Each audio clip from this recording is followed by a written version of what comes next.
வாரத்தில் தேவன் நமக்கு கொடுத்ததான ஒரு நல்ல வார்த்தை என்னவென்றால், உன்னத ஆசீர்வாதங்களினால் தேவன் நம்மை ஆசீர்வதிப்பார். அல்லேலூயா. உன்னத ஆசீர்வாதங்கள், பூமிக்குரிய ஆசீர்வாதங்கள், ரெண்டு விதமான ஆசீர்வாதங்கள் இருக்கு. ரெண்டு விதமான ஆசீர்வாதங்கள் என்ன செய்து இருக்கு. ஏன் இதை சொல்கிறேன் என்றால், தோட்டத்தில் இருக்கிறதான செடிகளுக்கு பூமியிலிருந்து தண்ணீர் வந்து அதை நனைத்து அதை செழிப்பாக்குகிறது. ஆனால் பொதுவாக நம்முடைய ஏரியாவை நாம் பார்க்கும்போது, வானம் பார்த்ததான பூமி, இந்த வானம் பார்த்ததான பூமிக்கு எங்கிருந்து நீர் வர வேண்டும்? மேலே இருந்து. அதான் உன்னதம். எவ்வளவுதான் தோட்டத்தில் தண்ணீர் பாய்ந்தாலும், தோட்டத்தை வைத்திருக்கிற நபர்களிடத்தில் சிலரிடத்துல பேசும்போது, அவர்கள் மழை பெய்தால் செடி இதை விட இன்னும் குளிர்ச்சியா என்ன செய்யும் இருக்கும். காரணம் என்னவென்றால், அந்த மழை நீரானது ஒவ்வொரு இலைகளிலேயும் என்ன செய்கிறது? விழுகிறது. ஒவ்வொரு இதழையும் என்ன செய்கிறது? விழுகிறது. அதற்கு தேவையான சத்து அந்த மழை தண்ணீரிலிருந்து என்ன செய்கிறது? கிடைக்கிறது. அதே போல நாம் எவ்வளவுதான் பூமிக்குரிய ஆசீர்வாதங்களில் ஆசீர்வதிக்கப்பட்டிருந்தாலும், ஒரு உன்னத ஆசீர்வாதங்கள் வரும்போதுதான் யாக்கோபை போல சொல்ல முடியும், நான் வெறுங்கையுமா இருந்தேன், ஆண்டவர் 2 பரிவாரத்தை எனக்கு கொடுத்தார். அல்லேலூயா. 2 பரிவாரத்தை கர்த்தர் கொடுக்கிறார். வெறுங்கையா இருந்தேன், வெறுமையா இருந்தேன், எனக்கு என்று சொல்லிக்கொள்ள ஒன்றுமே இல்லை. அதான் பக்தன் பாடுகிறார்களா, சொந்தம் என்று சொல்லிக்கொள்ள ஒன்றுமே இல்லை. அப்படிப்பட்ட காலத்துல தேவனாகிய கர்த்தர் உன்னதத்தின் ஆசீர்வாதங்களினால், என்ன ஆசீர்வாதங்களினால்?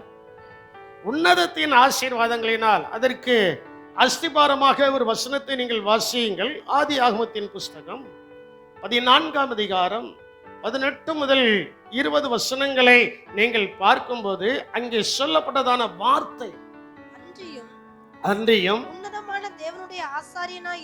உன்னதமான தேவனுடைய ஆசாரியனாய் இருந்த சாலேமின் ராஜாவாகிய மெல்கிசேதேக்கு அப்பமும் திராட்சரசமும் கொண்டு வந்து அவனை ஆசீர்வதித்து வானத்தையும் பூமியும் உடையவராகிய உன்னதமான, பாருங்க இங்க சொல்லப்பட்டிருக்கிற வார்த்தை இங்க நல்லா கவனிக்கணும்.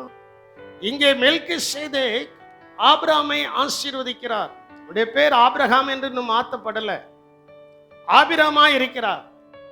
14ஆம் அதிகாரத்தில் அந்த மெல்கிசேதேக் வந்து ஆபிரகாமை ஆசீர்வதிக்கும் போது அவர் சொல்கிறதான வார்த்தை, வானத்தையும் பூமியையும் உடையவராகிய உன்னதமான தேவனுடைய ஆசீர்வாதம் ஆபிரகாமுக்கு உண்டாவதாக. அல்லேலூயா, அல்லேலூயா. அதை இப்படி வாசிங்களாம், வானத்தையும் பூமியும் உடையவராகிய உன்னதமான தேவனுடைய ஆசீர்வாதம் ஆனந்தராஜிக்கு உண்டாவதாக. உங்க பேரை சொல்லி வாசிங்க பாப்போம். வாசிங்க, எல்லாரும் வாசிங்க.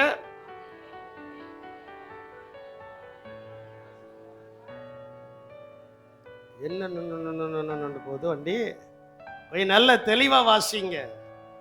14 அதிகாரம் 19வது வசனத்துல சொல்லப்பட்டிருக்கு. நல்ல தெளிவா வாசிங்க. நான் சொல்ல வாசிங்களாம். நான் என் பேரை சொல்லும் போது மட்டும் உங்க பேரை சொல்லுங்களாம். வானத்தையும் பூமியையும் உடையவராகிய உன்னதமான தேவனுடைய ஆசீர்வாதம் ஆனந்தராஜிக்கு. என் பேரை ஏன் சொல்லுதீங்க? என் பேரை சொல்லக்கூடாது தானே நான் சொல்லுதேன். என் பேரை சொல்லக்கூடாது, உங்க பேரை சொல்லணும். மறுபடியும் நீ சொல்ல வைக்க கூடாது. நான் இந்த திருமண ஆராதனை நடத்தும் போது அவங்க கிட்ட சில வார்த்தைகளை கேட்கும்போது அவங்க இப்படி சொல்லுவாங்க. அப்போ நான் சொல்லுவேன், நீங்க என்னைய பார்த்து சொல்லக்கூடாது, யாரை பார்த்து சொல்லணும்? ஆமா, அதே போல இப்ப நான் உங்களுக்கு சொல்றேன். மறுபடியும் நான் சொல்லுதேன், வானத்தையும் பூமியையும் உண்டாக்கின தேவனுடைய உன்னதமான தேவனுடைய ஆசீர்வாதம் ஆனந்தராஜிக்கு. இன்னும் என் பேரை சொல்லுதீல? சரி சொல்லுங்க. இப்போ உங்க பேரை சொல்லுங்க. உங்க பேரை மட்டும் சொல்லுங்களா? உண்டாவதாக. அல்லேலூயா. அப்ப இது உன்னதமான ஆசீர்வாதம். இது என்ன ஆசீர்வாதம்? உன்னதமான ஆசீர்வாதம். ஆபிரகாமை கர்த்தர் ஆசீர்வதித்தார், உன்னதத்திலிருந்து ஆசீர்வதித்தார். ஈசாக்கை கர்த்தர் ஆசீர்வதித்தார், உன்னதத்திலிருந்து கர்த்தர் என்ன செய்தார்?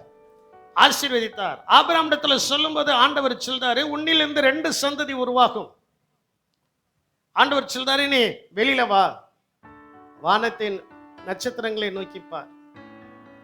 இந்த நட்சத்திரங்களை நோக்கி பார்க்கும்போது ஆண்டவர் சொல்றாரு, இந்த நட்சத்திரத்தை உன்னால் எண்ணக்கூடுமானால் உன் சந்ததியும் என்ன செய்யப்படும். அப்போ ஆண்டவர் மேலுள்ள ஆசீர்வாதத்தை சொல்றாரு. அப்போ ஆபிரகாமுக்கு என்னது இல்லை? சந்ததி இல்லை. குழந்தை இல்லாத நேரத்தில் வெளியில கூப்பிட்டு ஆபிரகாமிட்ட ஆண்டவர் சொல்றாரு, மேல பார். அப்புறம் கொஞ்சம் தள்ளி அவர் சொல்றாரு, இங்க வா, கடற்கரையில கொண்டு போய் விட்டுட்டு அந்த மணலை அள்ளி எண்ணுங்கிறார். மணல் அள்ளி என்ன செய்ய எண்ணு அப்படின்னு சொல்லும்போது எண்ண முடியாது. இதே போல உன் சந்ததி என்ன செய்யும்? 2 சந்ததி. ஒன்னு ரட்சிக்கப்பட்ட சந்ததி வானத்து நட்சத்திரங்களை போல இருக்கும். இன்னொன்னு இஸ்மவேலிலிருந்து வருகிற சந்ததி கடற்கரை மணலை போல என்ன செய்யும்? இருக்கும். அதனால்தான் ஆண்டவர் இன்னைக்கு கொடுக்கிறதான ஆசீர்வாதங்கள் என்ன என்றால் உன்னதமான தேவனுடைய ஆசீர்வாதம். அவர் உன்னதங்களில் இருந்து உன்னத ஆசீர்வாதங்களை எனக்கும் உங்களுக்கும் கொடுக்கிறார். அல்லேலூயா. எனக்கும் உங்களுக்கும். அதான் நான் உங்களை அறிக்கை செய்ய சொன்னேன். வானத்தையும் பூமியும் உடையவராகிய உன்னதமான ஆசீர்வாதம், உன்னதமான தேவனுடைய ஆசீர்வாதம் நமக்கு என்ன செய்ய வேண்டும்? இருக்க வேண்டும். ஆபிரகாமுக்கு மட்டுமல்ல, அவனுடைய பாதையில் யார் யார் விசுவாசித்து அந்த விசுவாசத்தின் பிள்ளைகளா இருக்கிறார்களோ அவர்கள் அத்தனை பேருக்கும் அந்த ஆசீர்வாதத்தை கர்த்தர் கொடுக்கிறார். அல்லேலூயா. சரி, அடுத்த வசனத்தை சேர்த்து வாசியுங்கள். உன் சத்துருக்களை உன் கையில் ஒப்பு கொடுத்த உன்னதமான தேவனுக்கு ஸ்தோத்திரம் என்று சொன்னான். இவனுக்கு ஆபிரகாம் எல்லாவற்றிலும் தசம பாகம் கொடுத்தான். அப்ப உன்னதமான ஆசீர்வாதம் நமக்கு வருவதற்கு ஆசீர்வதிக்கப்பட்ட உடனே, ஆசீர்வாதத்தை சொன்ன உடனே அவன் எதை கொடுக்கிறான்? ஆமா, அதை நான் ரொம்ப அழுத்தல. அது உங்களுக்கும் தேவனுக்கும் உரியது. அது யாருக்கு உரியது? நீங்க நல்ல வேதாகமத்தை வாசிக்கிறீங்க, நல்ல தேவனுடைய வார்த்தையை படிக்கிறீங்க, கேட்கிறீங்க, அது உங்களுக்கும் தேவனுக்கும் உரியது. என் அன்பு தேவனுடைய சின்னமே, இன்னைக்கு நான் எடுத்துக்கிறதான ஒரு வார்த்தை என்னவென்றால், உன்னத ஆசீர்வாதங்களினால் கர்த்தர் நம்ம என்ன செய்வாரு? ஆபிரகாம் அழைக்கும் போது ஒண்ணுமே இல்லை, 7 பிராமிஸை மட்டும் கொடுத்தார். 7 வாக்குத்தத்தத்தை மட்டும் என்ன செய்தார்? 12ஆம் அதிகாரம், ஆதியாகமம் 12ஆம் அதிகாரம் 2வது வசனத்திலிருந்து நீங்க பார்க்கும்போது அங்கே தேவனாகிய கர்த்தர் வாக்குத்தத்தத்தை மட்டும்தான் கொடுக்கிறார். அதை நம்பி அவன் வாரான். வாசிக்க கேட்போம். ஆண்டவர் சொல்றாரு, நான் உன்னதமான ஆசீர்வாதங்களினால் உன்னை ஆசீர்வதிப்பேன் சொன்னவரு அழைக்கும்போதே சொல்றாரு, நான் உன்னை, எல்லாரும் சொல்லுங்க, தேவன் நம்மை பெரிய ஜாதியாக்கி. அல்லேலூயா. முதலாவது ஆசீர்வாதத்தை கொடுக்கிறார், நான் உன்னை பெரிய ஜாதியாக்கி. 2வது உன்னை ஆசீர்வதித்து வெறுமையாய் வாரான். என் வாழ்க்கையிலே அதுதான். நான் வெறுமையாக தான் வந்தேன். நான் எப்படி வந்தேன் என்பது இங்க இருக்கிறதுன்னு பிரதர் சாமுவேல் பிரதருக்கு நன்றாக தெரியும். வெறுமையாக தான் வந்தேன், ஆண்டவர் ஆசீர்வதிக்கிறார். அல்லேலூயா. வெறுமையாக தான் வந்தேன், வெறும் தகர பெட்டியோட தான் வந்தேன். ஆண்டவர் என்ன செய்கிறாரு? ஆசீர்வதித்து 3வது சொல்லப்பட்டிருக்கிறது, உன் பேரை என்ன செய்வேன்? பெருமைப்படுத்துவேன். ஆண்டவர் அதை செய்கிறார். 4வது, நீ ஆசீர்வாதமாய் என்ன செய்வாய்? இருப்பாய். இந்த சபையில் இருக்கிற எல்லாருக்கும் நான் சொல்கிறதான ஒரே ஒரு வார்த்தை, உன்னதமான தேவனுடைய ஆசீர்வாதம் நம்ம மேல வந்து இறங்கும் போது நாம் நிச்சயமாய் ஆசீர்வாதமாகவே இருப்போம். அல்லேலூயா. நிச்சயமாய் ஆசீர்வாதமாகவே என்ன செய்வோம்? இருப்போம். நமக்கு ஒரு குறைவும் என்ன செய்யாது? வராது. நமக்கு ஒரு குறைவும் என்ன செய்யாது? வராது. குறைவுகள் வராமல் நான் ஆசீர்வாதமாய் இருக்கணும் அப்படின்னா ஆபிரகாமை போல பரிசுத்தமாய் ஜீவிக்கணும். ஆபிரகாமை போல தேவனுக்கு பலிபீடங்களை கட்ட வேண்டும். ஆபிரகாமை போல கர்த்தருக்கு பயந்து நடக்கணும். ஆபிரகாமை போல மற்ற ஜனங்களுக்காக பரிந்து பேச வேண்டும். மற்ற ஜனங்களுக்காக ஆபிரகாம் என்ன செய்தான்? சோதம் குமார அழிய போகுது. இன்னைக்கு நம்முடைய தேசம் அழிந்து கொண்டு இருக்கிறது. எத்தனை பேர் தேசத்துக்காக ஜெபிக்கிறீங்க? எத்தனை பேர் உங்கள் சொந்த குடும்பத்தின் அங்கத்தினருக்காக ஜெபிக்கிறீங்க? இவைகளெல்லாம் அழிய போகிறது. ஆபிரகாம் அதைத்தான் செய்தான். அதை செய்ததுனால தேவனாகிய கர்த்தர் வெறும் வார்த்தைகளை சொல்லிவிட்டு போகிறவர் அல்ல, சொன்னவர் அதை நிறைவேற்ற வல்லவர். அல்லேலூயா. சொன்னவர் அதை என்ன செய்வார்? நிறைவேற்றுவார். சரி, தொடர்ந்து வாசிக்கும் போது, உன்னை ஆசீர்வதிக்கிறவர்களே நான் ஆசீர்வதிப்பேன், உன்னை சபிக்கிறவர்களை சபிப்பேன், பூமியில் உள்ள வம்சங்கள் எல்லாம் உனக்குள் ஆசீர்வதிக்கப்படும். அவனுக்கே வம்சம் இல்ல, சந்ததி இல்ல. ஆண்டவர் என்ன சொல்றாரு? சொல்ல மாட்டேங்கீங்களே. வம்சங்கள் எல்லாம், வம்சங்கள்னா ஒரு வம்சத்தையே பல வம்சத்தை சொல்லப்பட்டிருக்கிறதா? பல வம்சங்கள். ஆபிரகாமுடைய அந்த வழியில வருகிறவர்கள், இயேசுவை ஏற்றுக்கொண்டு வருகிறதான நபர்கள் பூமியில் உள்ள எல்லாரை பார்க்கிலும் அவர்கள் ஆசீர்வாதமாய் என்ன செய்வார்கள்? இருப்பார்கள். அப்போ பாருங்க, அங்கே சொல்லப்பட்டிருக்கிற வானத்தையும் பூமியையும் உண்டாக்கின உன்னதமான தேவனுடைய ஆசீர்வாதம் நமக்கு உண்டாவதாக. அல்லேலூயா. ஏன் வானத்தையும் பூமியும் என்று சொல்லப்பட்டிருக்குன்னா, நான் இவ்விதமாய் சிந்திச்சேன். இந்த ரெண்டுக்கு நடுவில் தான் நம்ம இருக்கிறோம். இந்த ரெண்டுக்கு நடுவில் தான் என்ன செய்தோம்? நம்ம வானத்துக்கும் போகல, பூமிக்கு கீழே என்ன செய்யல போகல, பூமிக்கு மேலே வானத்துக்கு கீழே நம்ம இருக்கிறோம். அப்போ நம்ம ஆசீர்வதிக்கப்படணும்னா இந்த உன்னதமான தேவனுடைய காரம் நம்ம மேல வந்து இறங்கும். அல்லேலூயா. நம்ம மேல வந்து என்ன செய்யணும்? இறங்கணும். அந்த உன்னதத்திலிருந்து தேவன் செய்கிறதான சில ஆசீர்வாதங்களை நான் உங்களுக்கு முன்பு வைக்க வருகிறேன். வாசியுங்கள். யோபின் புஸ்தகம் 25ஆம் அதிகாரம் 1-2 வசனங்களை வாசிக்கும் போது, அங்கே பில்காத் என்கிறதான ஒரு மனுஷன் யோபினிடத்திலே அவர் சொல்கிறார். வாசியுங்கள். அப்பொழுது சூகியனான பில்காத் பிரதியுத்தரமாக, அதிகாரமும் பயங்கரமும் அவரிடத்தில் இருக்கிறது. அவர் தமது உன்னதமான ஸ்தலங்களில் இருந்து, ஒரு அல்லேலூயா சொல்ல மாட்டேங்கீங்களா? உன்னதமான ஸ்தலங்களிலிருந்து முதல்ல எதை கொடுக்கிறாரு? மன குழப்பங்கள் எனக்குள்ளெல்லாம் சில நேரங்களில் நிறைய இருக்கும். உள்ளதான் நான் சொல்றேன். மன குழப்பங்கள், மன கஷ்டங்கள், மன வேதனைகள் சில நேரங்களில் எனக்குள்ள அதிகமாக இருக்கும். உங்களுக்குள்ள எனக்கு எப்படி இருக்காதுன்னு தெரியாதுல்ல. உங்களுக்குள்ள எப்படி இருக்காது எனக்கு என்ன செய்யாது தெரியாது. இருக்கும்போது என்னடா செய்ய அப்படின்ற ஆண்டவருடைய சமூகத்தில் வந்து உட்கார்ந்துருக்கும் போது, அப்படி மௌனமாக இருக்கும்போது, சில நேரங்களில் வேத வசனத்தை கொண்டு கர்த்தர் பேசுவார். அல்லேலூயா. உன்னதத்திலிருந்து தேவன் முதலாவது செய்வது சமாதானத்தை என்ன செய்கிறாரு? உண்டாக்குகிறார். எதை உண்டாக்குகிறாரு? சமாதானம். அதான் ஆண்டவர் சொல்கிறாரு, உலகம் கொடுக்கிற பிரகாரமாய் நான் உங்களுக்கு கொடுக்கல, என்னுடைய சமாதானத்தையே என்ன செய்கிறேன்? உங்களுக்கு என்ன செய்கிறேன்? தேவனுடைய சமாதானம் நம்மை ஆளுகை செய்யும் போதுதான் தேவ ராஜ்யத்திற்கு போக முடியும். அல்லேலூயா. உலகமும் சில சமாதானத்தை கொடுக்குது, இல்லைன்னு நான் சொல்லலை. உங்க சொந்த குடும்பமும் சில சமாதானத்தை கொடுக்குது. ஆனா இந்த ரெண்டுக்கும் அப்பாற்பட்டு, இந்த ரெண்டுக்கும் மேலாக தேவனுடைய சமாதானம் நம்முடைய உள்ளத்தில் ஆளுகை செய்யும் போது, தேவ சமாதானம் நம்முடைய உள்ளத்தில் ஆளுகை செய்யும் போது தேவ தரிசனம் நமக்கு வருகிறது. என்ன தரிசனம்? தேவனுடைய தரிசனம் நமக்கு வருது. தேவன் நம்மோடு கூட பேசுகிறார். தேவன் நம்மோடு கூட என்ன செய்கிறார்? இடைப்படுகிறார். தேவனுடைய வார்த்தை. அதான் சங்கீதத்தின் பகுதியிலே நம்ம வாசிக்க கேட்டோம். அதிகாலையில் உமது கிருபையை கேட்க பண்ணுகிறேன். எவ்வளவுதான் மனசுல வேதனைகள், எவ்வளவுதான் கஷ்டங்கள், எவ்வளவுதான் சமாதான கேட்டுகள் இருந்தாலும், காலையில எழும்பின உடனே இயேசுவே என்று சொல்லும் பாருங்க, அந்த இயேசுவேங்கிற வார்த்தையில கிருபையை கர்த்தர் காதுல விழ வைக்கிறார். அல்லேலூயா. கிருபையை கர்த்தர் காதுல என்ன செய்கிறாரு?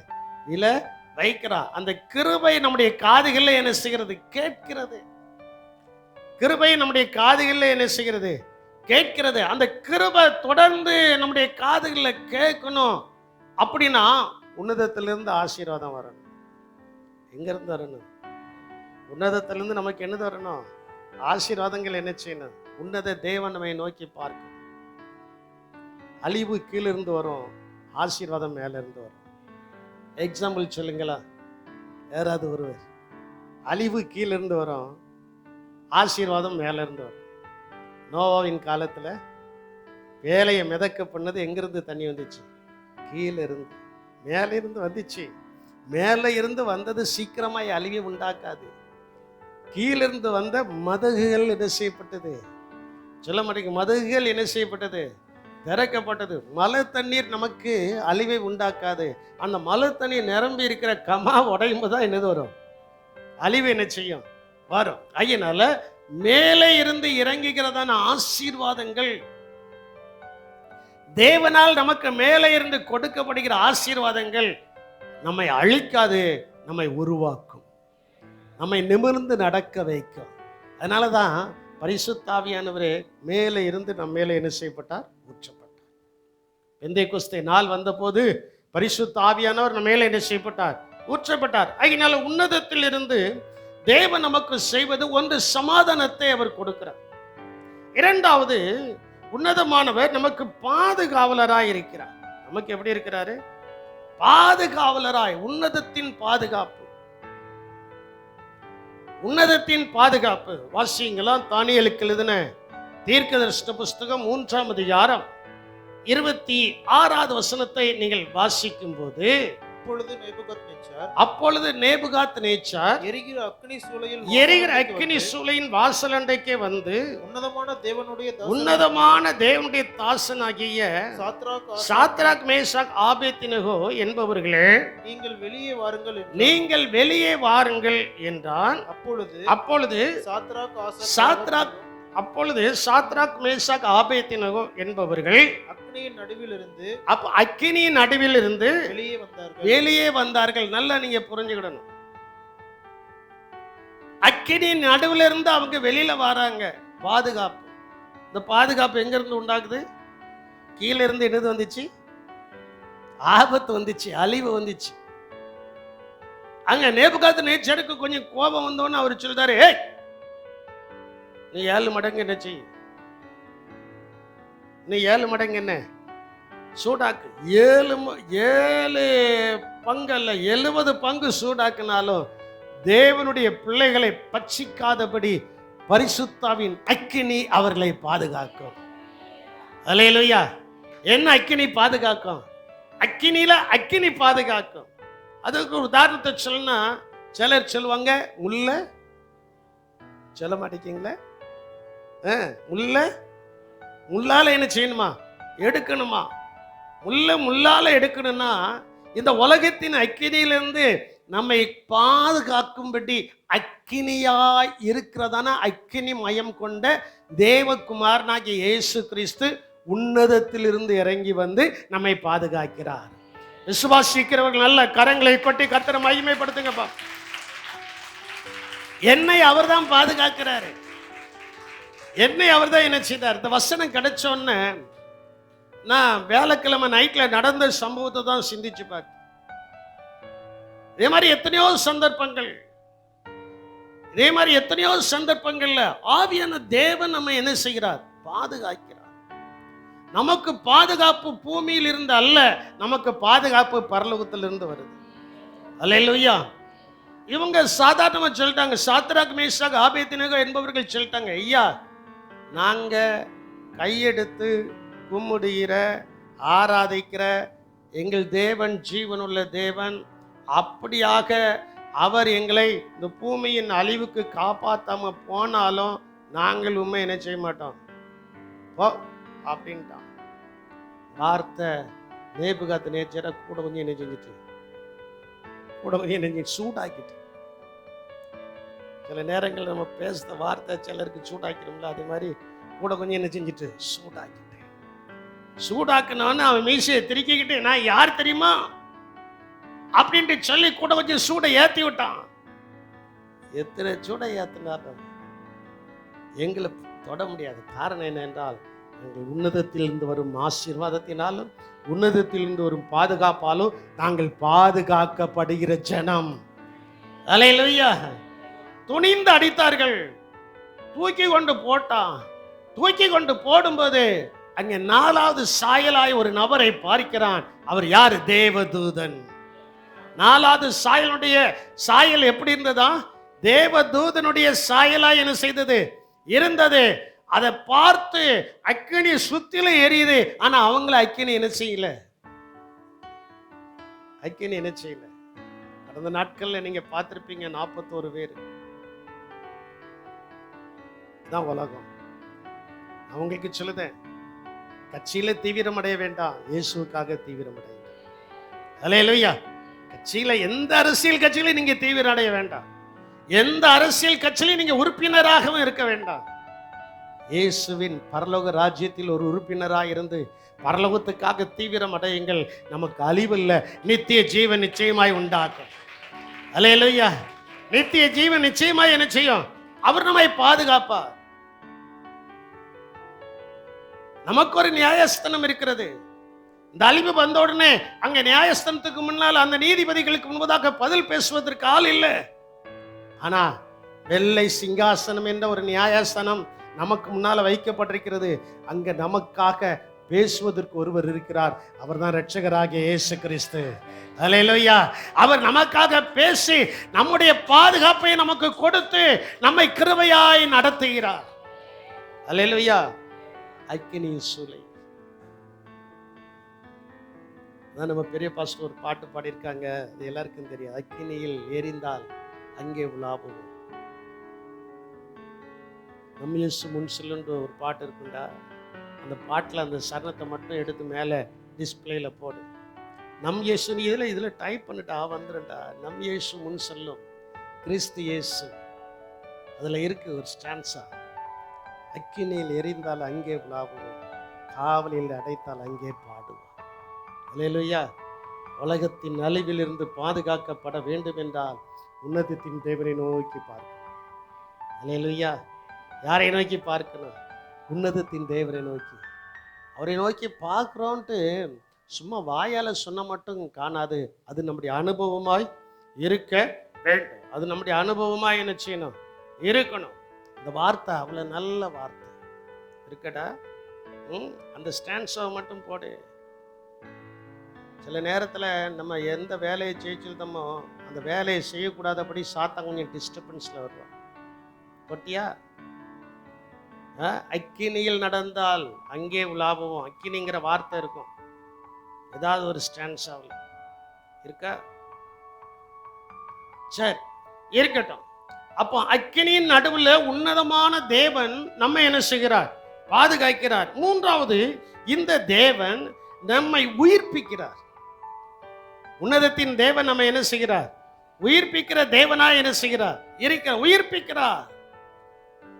உன்னதத்திலிருந்து நமக்கு ஒரு உயிர் திரும்ப வரப்போகிறது. உயிர் என்ன செய்ய போகிறது? கிறிஸ்துவுக்குள் மரித்தவர்கள் எல்லாம் உயிரோடு என்ன செய்வார்கள்? மரிக்காது இருப்பவர்கள் சொல்ல மாட்டேங்கீங்களா? மரிக்காது இருப்பவர்கள் மறுரூபம் அடைந்து அவரோடு கூட என்ன செய்வாங்க? பாருங்க, மேல இருந்து அவர் இறங்கி வரும்போது கீழே இருக்கிற நம்மள என்ன செய்வாரா? உயிர்ப்பித்து கூப்பிட்டுட்டு என்ன செய்வார்?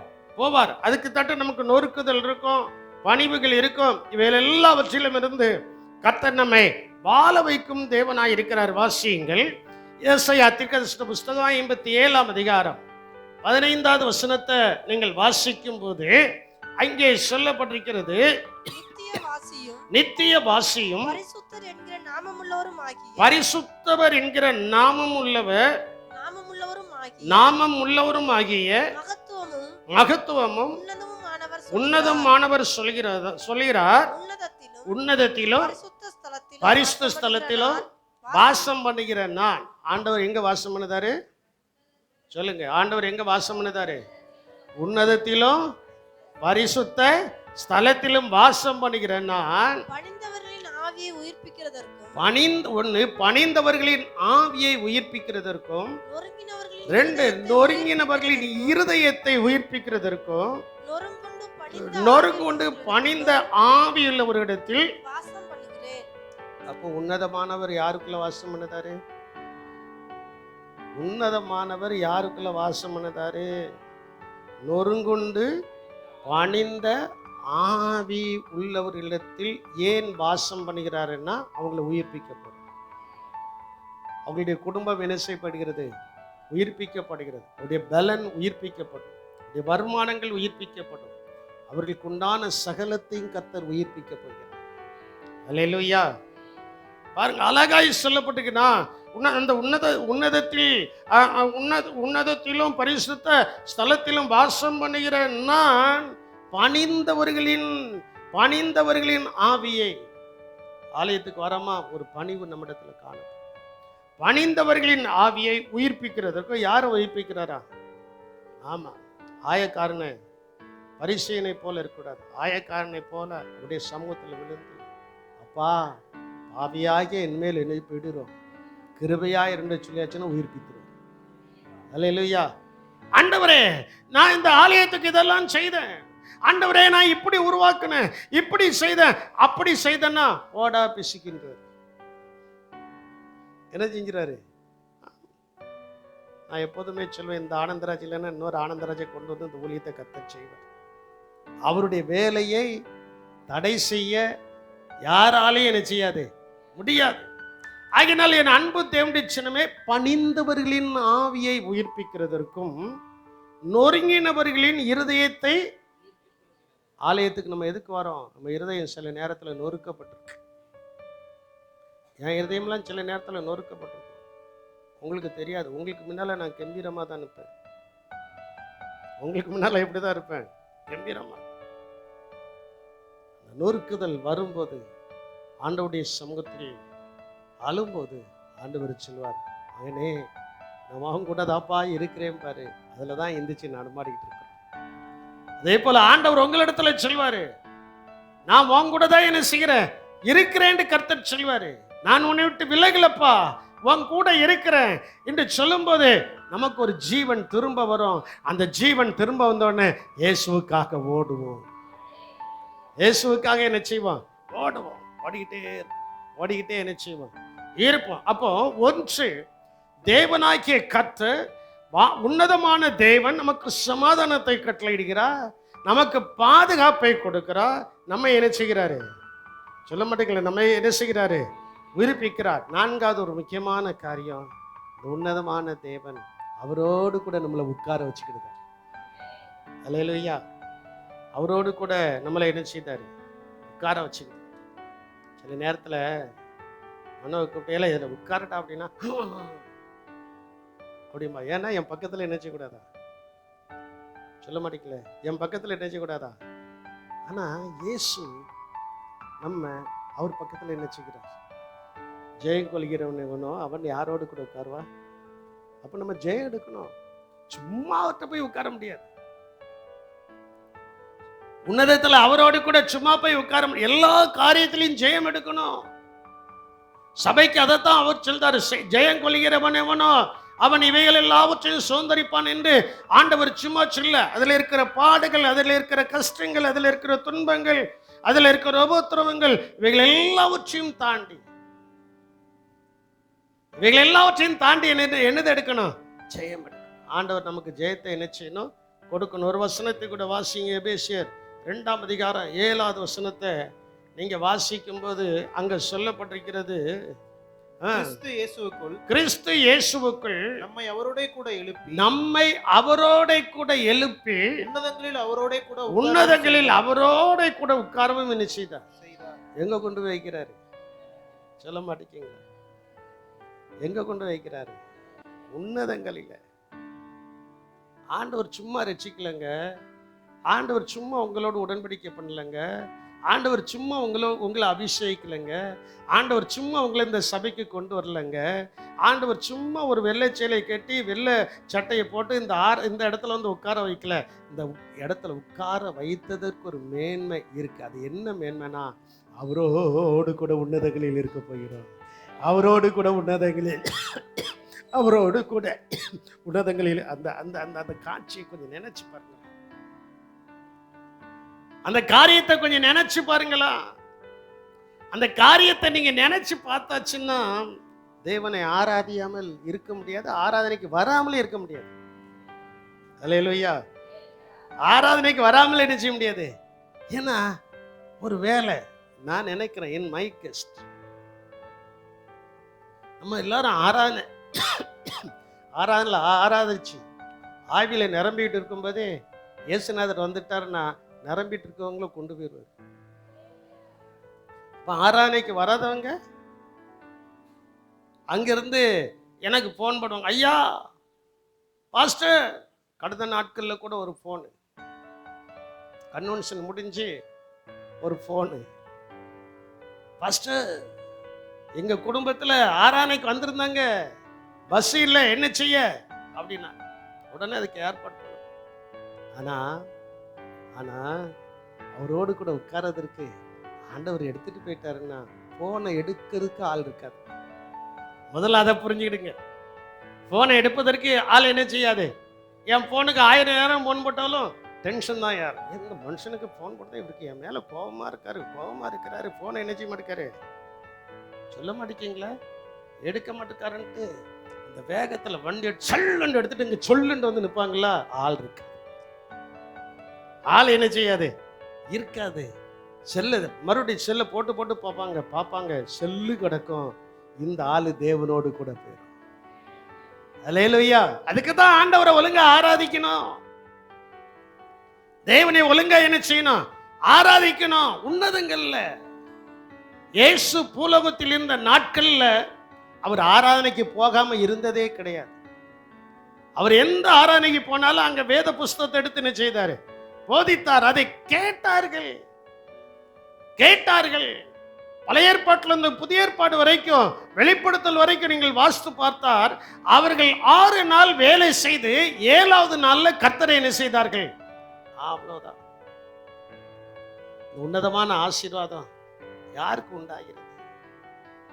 நல்லா நீங்க சிந்திச்சு பாருங்க, நல்லா நீங்க யோசித்து பாருங்க. அவர் சொல்லுகிறாரு, கிறிஸ்து இயேசுவுக்குள் நம்மை அவரோட கூட எழுப்பி. யாரோடு கூட? அவரை விட்டு தூரம் போனா எழுப்புவாரா? 73ஆம் சங்கீதத்தில் பிற்பகுதியில் சொல்லப்பட்டிருக்கு, உண்மை விட்டு தூரம் போகிறவர். அது சொல்லக்கூடாது. ஆசீர்வாதமா பிரசங்கம் பண்ணிட்டு இருக்கும் அந்த வார்த்தை நினைச்சுக்கிடாது. எனக்கோ தேவனை அண்டிக் கொண்டு இருப்பதே நலம். அதான் சொல்லணும், எனக்கோ தேவனை அண்டிக் கொண்டு இருப்பதே நலம். நமக்கு தேவனை அண்டிக் கொண்டு இருப்பதே நலம்.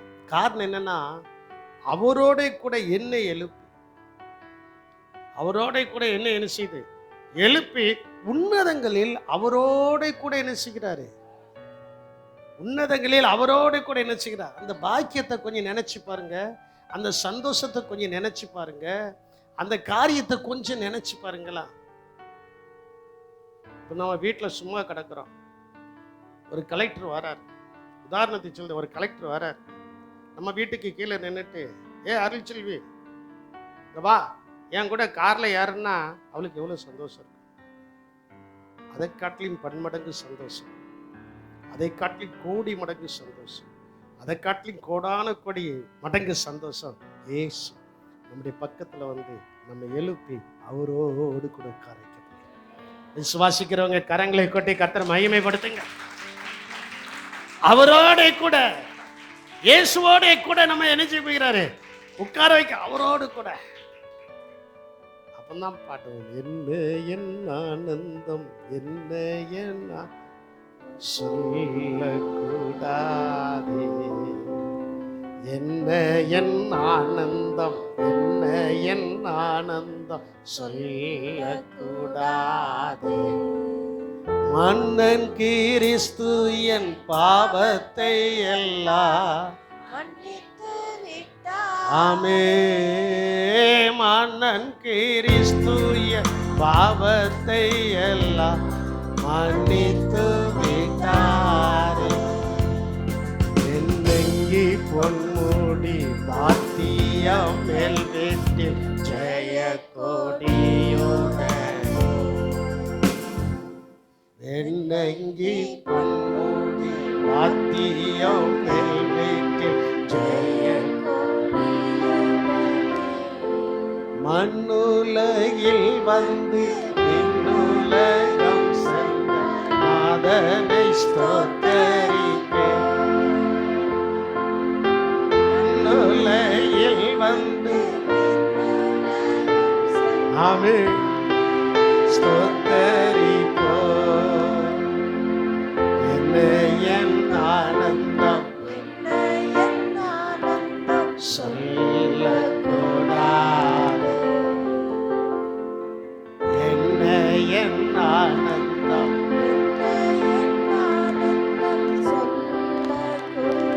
அப்ப நல்லா நீங்க சிந்திச்சு பாருங்க. அப்பந்தான் ஆனந்தம் உண்டாகும். இந்த பூலகத்துல இப்பொழுது உண்டாகிற ஆனந்தம் எல்லாம் ஒரு நிமிஷம் வரும், அடுத்த நிமிஷம் மறைஞ்சிடும். அப்படித்தானே? ஒரு நிமிஷம் இன்னைக்கு கொஞ்சம் ஹாப்பியா இருப்போம். ஹாப்பியா இருக்கும்போதே அங்க ஒரு குண்டு விழுந்துரும். வாழ்க்கை என்பது தான். ஹாப்பியா இருக்கும்போது அங்க என்னது விழுந்துருது? ஒரு குண்டு விழுந்து நம்மளை துக்கப்படுத்துது. நம்ம என்ன செய்யறது? துக்கப்படுது. ஆனா இயேசுவோடு கூட போயிட்டோம்னா எந்த குண்டு விழுந்தாலும் நம்மை துக்கப்படுத்தாது. துக்கம் நிறைந்த இடம் அல்ல அது, சமாதானமும் சந்தோஷமும் நீதியும் பரிசுத்தமும் நிறைந்த இடத்துல அவரோடு கூட நாம் உட்கார போகிறோம். அல்லேலூயா. இந்த வசனத்தை தியானிக்கும் போது அப்படிதான் தியானித்தேன். ஏசப்பா இப்போ வந்து என்னைய தட்டி எழுப்ப போறீரு. எலியா படுத்துக்கிட்டான், சோர்ந்து போய். எலியா பக்கத்துல வந்தார், சாப்பாடு கொடுத்தாரு, தட்டி என்ன செய்தார்? எழுப்பினார். முதல் திருப்பு சாப்பிட்டுட்டு படுத்துச்சான். ரெண்டாவது திருப்பு வந்தார், தட்டினாரு, எழுப்பினாரு, சாப்பாடு கொடுத்தாரு, சாப்பிட்டான். ஒரே சாப்பாட்டில் எத்தனை நாள் பிரயாணம் பண்ண சொல்ல மாட்டேங்கிங்களே? எத்தனை நாள்? 40 நாள் ஒரே பர்வதத்தை போய் சேர்ந்தான். அதே போல இயேசு நம்மை தட்டி எழுப்பி அவரோடு கூட வைக்க போறாருன்னா 4 நொடி கூட ஆகாது. அந்த நொடிக்குள்ளாக சட்டார்ந்து அந்த அந்த ராக்கெட் வேகத்தை காட்டிலும் வேகமாய் கர்த்தர் தட்டுதல்ல எழும்புகிறவர்கள் அவரோடு கூட, இயேசுவோடு கூட, இயேசுவோடு கூட, இயேசுவோடு கூட. அல்லேலூயா. இயேசுவோடு கூட. ஆமென். இயேசுவோடு கூட, அவரோடு கூட, அவரோடு கூட, அவரோடு கூட. அந்த நாள் சீக்கிரமாய் வருகிறது. அந்த நாளினுடைய பாக்கியம் நமக்கு சீக்கிரமாய் என்ன செய்கிறது? வரப்போகிறது. அவர் நம்மளை தட்டி எழுப்பி அவரோடு கூட கொண்டு போய் வைக்க போகிறார். ஆகாய காலம் என்று முழங்கிடுமோ, ஏழைய நாவல் என்று தெரிந்திடுமோ, ஆகாய காலம் என்று முழங்கிடுமோ, ஏழைய நாவல் என்று அப்பா என் கண்ணீர் என்று துடைக்கிறாரோ, அப்பா என் கண்ணீர் என்று துடைக்கிறாரோ, ஆவலாய் ஏங்கிடுதே எனதல்லவே, ஆவலாய் ஏங்கிடுதே எனதல்லவே. இந்த இயேசு ராஜாவை நான் பார்த்தான், மகிமையில் அவரோடு நான், இந்த இயேசு ராஜாவை நான் மகிமையில் அவரோடு நான். நல்லா யோசித்து பாருங்க, நல்லா யோசித்து பாருங்க. அவர் தட்டி எழுப்பி, அவர் தட்டி எழுப்பி. இந்த வசனம் எனக்குள்ள ரொம்ப கிரியை செய்தது, ரொம்ப கிரியை செய்தது, ரொம்ப கிரியை செய்தது. அவர் கடைசி நேரத்தில் கிறிஸ்து இயேசுவுக்குள் நம்மை அவரோட கூட எழுப்பி உன்னதங்களில் அவரோட கூட என்ன செய்கிறார்? அவரோடு கூட, வேற யாரோடு கூட இல்லை. நீங்க என் கூட வர முடியாது, நான் உங்களோடு கூட வந்து உட்கார முடியாது. நாம் எல்லாரும் இயேசுவோடு கூட உட்கார போறோம். அல்லேலூயா. அங்க ஆண் என்றும் இல்லை, பெண் என்றும் இல்லை. எல்லாரும் தேவ தூதர்கள் கேட்டுதானோ ஒரு மறுரூபத்தின் அனுபவத்தை கர்த்தர் கொண்டு வந்து மறுரூபப்படுத்தி நம்மை அவரோடு கூட உட்கார வைக்க போகிறார். அல்லேலூயா. அவரோட கூட என்ன செய்ய போகிறார்? உட்கார வைக்க போகிறார். அவரோடு கூட உட்கார வைப்பதற்கு இன்னைக்கு நீங்க இடம் இல்லாம இருக்கீங்களா? ஆண்டவர் சொல்றாரு, பல இடங்களை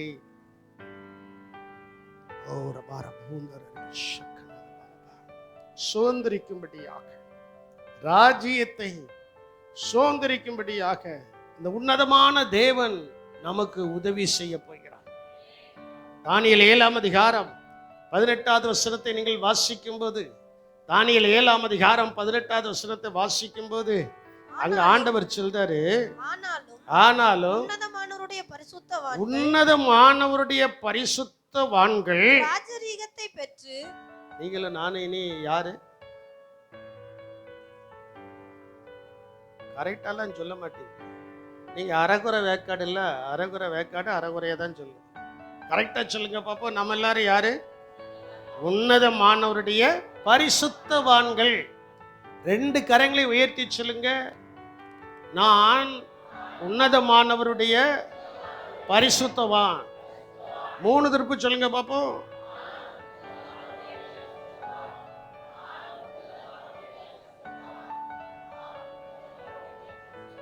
மூணாவது திருப்பு சொல்லும்போது என் சத்தம் கீழே இறங்கிச்சு.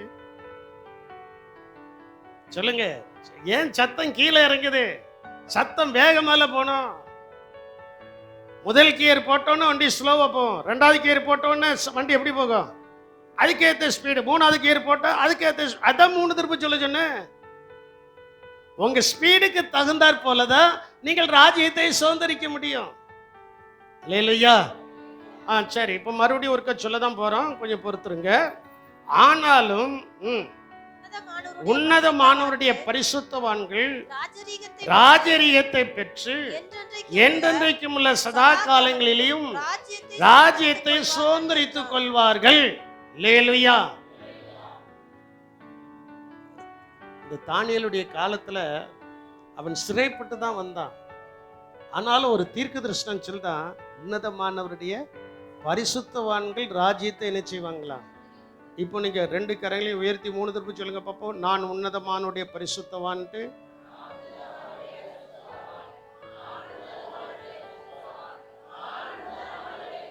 தலைக்கு மேல கரங்களை கொட்டி கர்த்தரை மகிமைப்படுத்துங்க. இந்த உன்னதமானவருடைய பரிசுத்தவான்கள் ராஜ்யத்தை பெற்று அவர்கள் என்றென்றைக்கும் உள்ள சதா காலங்களிலும் என்ன செய்வார்களா? ராஜ்யத்தை என்ன செய்வார்கள்? என்றென்றைக்கும். நம்முடைய சந்ததி என்றென்றைக்கும் ஆசீர்வாதமா இருக்கும். அதான் வானத்தையும் பூமியும் உண்டாக்கின கர்த்தருடைய ஆசீர்வாதம். ராஜ்யத்தை சுதந்திரிப்பார்கள். 6வது, உன்னதமானவரின் பங்கும் சுதந்திரமும் நமக்கு உண்டு. வேதாகமத்தில் அப்படி இருக்கு.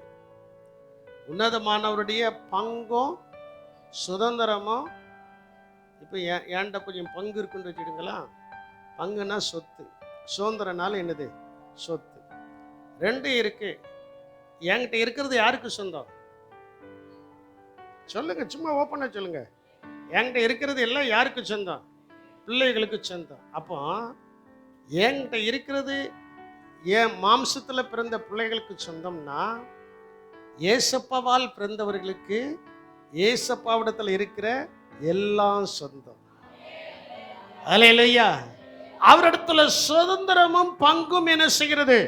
இருக்கிறது. வாசிங்க, யோபு 31ஆம் அதிகாரம் 2வது வசனத்தை வாசிக்கும் போது அங்கே சொல்லப்பட்டிருக்கிறது, அப்பொழுது உன்னதங்களிலிருந்து தேவன் அளிக்கும் பங்கும். பங்கு எங்க இருந்து வருது? சொல்லுங்க, பங்கு எங்க இருந்து வருது? உன்னதங்களிலிருந்து தேவன் அளிக்கும் பங்கும். 2வது அவர் அதே வார்த்தை தான் சொல்றாரு, உன்னதத்திலிருந்து சர்வ வல்லவர் கொடுக்கும் சுதந்திரமும் கிடைக்குமோ? கிடைக்குமே. ஆண்டவர் கொடுப்பாரு. அல்லேலூயா, அல்லேலூயா. ஆண்டவர் கொடுப்பார். உன்னதத்தை அந்த வசனம் எனக்கு ரொம்ப பிடித்தம். இன்னைக்கு எடுத்த வசனங்கள் எல்லாம் பல மணி நேரங்கள், பல முறைகள் நான் வாசித்து அதுல எனக்கு ஒரு சந்தோஷம். உன்னதத்திலிருந்து தேவன் அளிக்கும் பங்கும். 2வது அதே அதுல வேற எப்படியா கொஞ்சம் மாத்தி சொல்லியிருக்கலாம். அந்த உன்னதங்கிறதுக்கு மேல இருந்து சொல்லியிருக்கலாம், வானத்துல இருந்து என்ன செஞ்சிருக்கலாம், சொல்லியிருக்கலாம். அதே வார்த்தையை தான் சொல்றாரு. உன்னதங்களிலிருந்து தேவன் அளிக்கும் பங்கும் உன்னதத்திலிருந்து சர்வ வல்லவர் கொடுக்கும் சுதந்திரமும் நமக்கு கிடைக்கும். அல்லேலூயா. ரெண்டு நமக்கு நிரந்தரமாய் கிடைக்கணும்னா, நான் இப்பொழுது சொன்னதான இந்த 6 ஆசீர்வாதங்களும் நமக்கு வந்து நிறைவாய் கிடைக்க வேண்டும் என்றால் நாம் செய்யக்கூடியது என்ன அப்படின்னா, நம்ம மேல உன்னதத்திலிருந்து பரிசுத்த ஆவியின் அபிஷேகம் ஊற்றப்பட வேண்டும். அல்லேலூயா. பரிசுத்த ஆவியின் அபிஷேகம் ஊற்றப்படும் போது ஆசீர்வாதம் வரும். 2வது சமாதானம் வரும். 3வது பாதுகாப்பு வரும். 4வது ஆண்டவர் நம்மை உயிர்ப்பிப்பார். 5வது நம்மை உன்னதங்களில் உட்கார வைப்பார். 6வது ராஜ்யத்தை சுதந்திரிப்போம். 7வது பங்கும் சுதந்திரத்தையும் கர்த்தர் என்ன செய்தாரு? கொடுக்கிறார். இந்த 7 நம்முடைய வாழ்க்கையில வந்து இறங்கணும்னா உன்னதத்திலிருந்து நம்ம மேல என்னது ஊற்றப்படணும்? என்னது ஊற்றப்படணும்? பரிசுத்த ஆவி. தேவனுடைய ஆவி. வாசியுங்கள் ஏசாயா தீர்க்கதரிசன புஸ்தகம் 32ஆம் அதிகாரம் 15வது வசனத்தை வாசித்து நம்ம முடிக்க போறோம். 32:15. உன்னதத்திலிருந்து நம்மேல் ஆவி ஊற்றப்படும். நம்மேல் ஆவி ஊற்றப்படும் போது எங்க இருந்து சொல்லுங்க? எங்க இருந்து? கீழே இருந்தல்ல. இன்னைக்கு உங்களுடைய ஆசீர்வாதங்கள் எல்லாம் மேல இருந்து இறங்கி வரப்போகுது. ஆசீர்வாதங்கள் எல்லாம் எங்க இருந்து வரப்போகிறது? மேல இருந்து என்ன செய்ய போகிறது?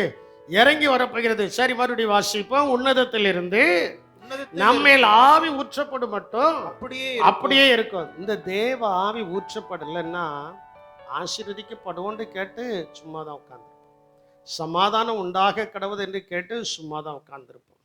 பாதுகாப்பு உண்டாவதாக என்று கேட்டு சும்மா தான் உட்கார்ந்துருப்போம். ஆண்டவர் நம்மளை உயிர்ப்பிப்பார் என்று சொல்லி கேட்டு மரித்து தான் போயிருப்போம். ஆண்டவர் நமக்கு ஆண்டவர் நம்மை உன்னதங்களில் உட்கார வைப்பார் என்று கேட்டு கீழே தான் உட்கார்ந்துருப்போம். ஆண்டவர் ராஜ்யத்தை சுதந்திரிப்பார் என்று கேட்டு வெறுமையாய் தான் இருக்கிறோம். ஆண்டவர் நமக்கு பங்கும் சுதந்திரமும் தருவார் என்று கேட்டு இன்னைக்கு பங்கு இல்லாமல் சுதந்திரம் இல்லாமல் நடு ரோட்டில் இருந்த மாதிரி நிற்கிறோம். ஆனால் தேவனுடைய ஆவி நம்மேல ஊற்றப்படும் போது, அல்லேலூயா, நம்மேல என்னது ஊற்றப்படணும்? சொல்லுங்க, நம்மேல என்னது ஊற்றப்படணும்? தேவனுடைய ஆவி நம்மேல ஊற்றப்படும் மட்டும் அப்படியே இருக்கும். அப்பொழுது வனாந்தரம் செழிப்பான வயல்வெளி ஆகும். பாருங்க, நல்லா சிந்திச்சு பாருங்க, நல்லா யோசித்து பாருங்க. இப்போ உங்களுக்கு ஒரு செழிப்பு வரணும். செழிப்பு வரணும்னா இப்போ உன்னதத்திலிருந்து என்னது ஊற்றப்படணும்? எல்லாரும் முழங்கால் படிடுவோமா? எல்லாரும் தேவ சமூகத்தில், ஆண்டவரே எனக்கு இந்த உன்னதத்தின் ஆசீர்வாதங்களினால் என்னை ஆசீர்வதி. உன்னதத்தின் ஆசீர்வாதம் எனக்கு உண்டாகும். உன்னதத்தின் ஆசீர்வாதம் எனக்கு உண்டாகும். உன்னதத்தின் ஆசீர்வாதங்களினால் நான் ஆசீர்வதிக்கப்பட என்மேல் உன்னதத்தின் ஆவியை ஊற்று. என்மேல் உன்னத ஆவியை ஊற்று. உன்னத ஆவி ஊற்றப்படும் போது மட்டும்தான் நமக்கு இந்த ஆசீர்வாதங்கள் எல்லாம் வந்து கிடைக்கிறது. உன்னதத்தின் ஆவி ஊற்றப்படலைன்னா, இயேசுவே உலகத்தை விட்டு போகும்போது சீஷர்களிடத்தில் சொன்னார், நான் உன்னதத்திலிருந்து அனுப்பும் நீங்கள் எருசலேம் நகரிலே காத்திருக்கு, நான் உன்னதத்திலிருந்து என் ஆவியை உங்கள் மேல் அனுப்புவேன். அந்த ஆவி இறங்கினதுனால தான் இன்னைக்கு சபை உருவாக்கப்பட்டிருக்கு. அந்த ஆவி இறங்கினதுனால தான் உன்னதத்தில் உள்ள பரிசுத்த ஆவியின் தேவன் இறங்கினதுனால தான் இன்னைக்கு அநேகர் சுகம் அடைந்திருக்கிறார்கள். உன்னதத்திலிருந்து தேவனுடைய ஆவி இறங்கினதுனால தான் இன்னைக்கு அநேகருடைய பாதுகாப்பு நன்றாக இருக்கிறது. இன்னைக்கு உன்னதத்திலிருந்து தேவனுடைய ஆவி இறங்கினதுனால தான் எவ்வளவோ கஷ்டத்தில் இருந்தோம். அந்த ஆவியானவர் கொஞ்சம் கொஞ்சமாக அணுவாய் நம்ம லிஃப்ட் பண்ணி உயர்ந்த ஸ்தானத்தில் வைத்திருக்கிறார். இன்னும் அவர் உயர்ந்த ஸ்தானத்தில் வைக்க போகிறார். இன்னும் கர்த்தர் நம்ம உயர்த்த போகிறாரு.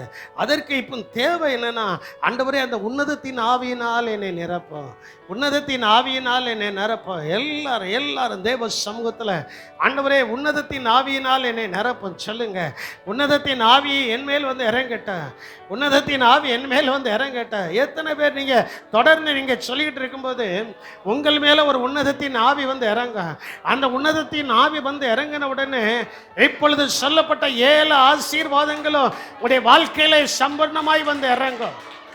சும்மா நீங்க கை தட்டக்கூடாது. இந்த வார்த்தையை தான் சொல்லணும். ஆண்டவரே, உன்னதத்தின் ஆவி என் மேல் இறங்கிட்டோம். உன்னதத்தின் தேவ ஆவியானவர் என் மேல் இறங்கும் போது தானே ஐயா இந்த ஆசீர்வாதங்கள் எல்லாம் என் மேல் வந்து இறங்கும் என்று நான் கேட்டுக்கொண்டிருக்கிறேன். இந்த கேட்டுக்கொண்டிருக்கிற இந்த ஆசீர்வாதம் என் மேல வந்து இறங்குவதற்கு உன்னதத்தின் ஆவியே என் மேல் இறங்கும்.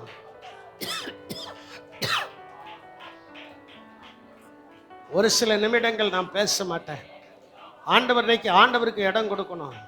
தேவன் உங்களுடைய மத்தியில் விழாவணும்.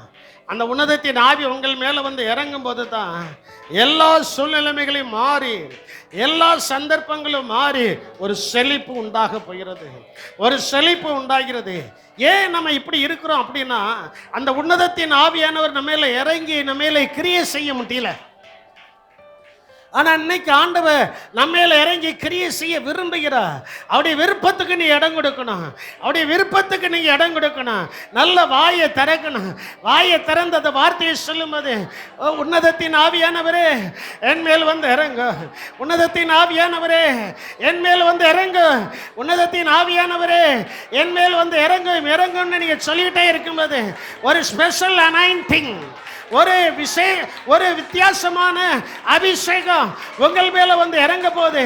அந்த அபிஷேகம் தான் உங்களை உயர்ந்த ஸ்தானத்தில் வைக்க போகிறது. அந்த அபிஷேகம் தான் உங்களுடைய வாழ்க்கையை செழிப்பாக்க போகிறது.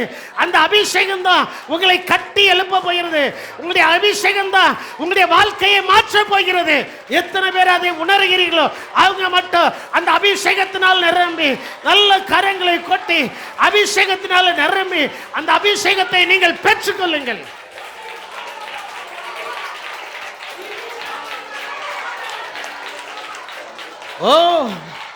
நீராரா பௌத்தரா பாலபா, சும்மா கை தட்டக்கூடாது. உன் பலன் இருக்கும் வரைக்கும், நல்ல ஆரோக்கியம் இருக்கும் வரைக்கும் நல்ல கரங்களை கொட்டி அந்த அபிஷேகம் உன்மேல் இறங்குகிறது. உங்கள் மேல் இறங்குகிறதை நீங்கள் காணும் போது வாழ்க்கை செழிப்பாக மாற்றப்படும்.